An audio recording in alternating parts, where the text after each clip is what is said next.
একবার এইভাবে পেঁয়াজ ক্যাপসিকামের ভুজিয়াটা বানিয়ে দেখুন।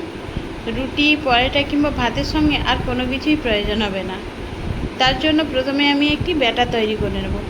এখানে নিয়েছি 2 চামচ টক দই, হলুদ গুঁড়ো, লঙ্কা গুঁড়ো, জিরে গুঁড়ো, স্বাদ মতো চিনি আর লবণ। আমি ফেটিয়ে ব্যাটারটা রেখে দেব। এরপরে কড়াইতে দেব পরিমাণ মতো সর্ষের তেল আর দেব কালো জিরে ফোড়ন। তারপরে দেব কুচনো পেঁয়াজ। এখানে পেঁয়াজের পরিমাণটা একটু বেশি রাখতে হবে, তাহলে খেতে ভালো লাগবে। হালকা লবণ দিয়ে পেঁয়াজটাকে আমি ভালো করে ভেজে নেব। খুব সুন্দরভাবে পেঁয়াজটা ভাজা গেছে, দিয়ে দেবো কেটে রাখা ক্যাপসিকাম।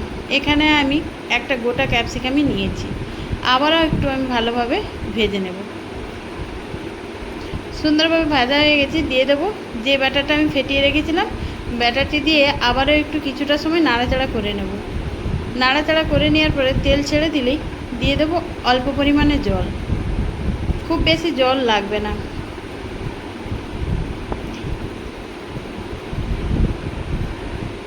অল্প জল দিয়ে আমি ফুটতে দেব।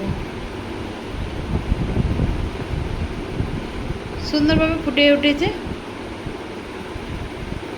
একটু নাড়াচাড়া করে মাঝখানটা একটু ফাঁকা করে দিয়ে দেব 2টো ডিম। আবারও আমি একটু ভালোভাবে নাড়াচাড়া করে নেব।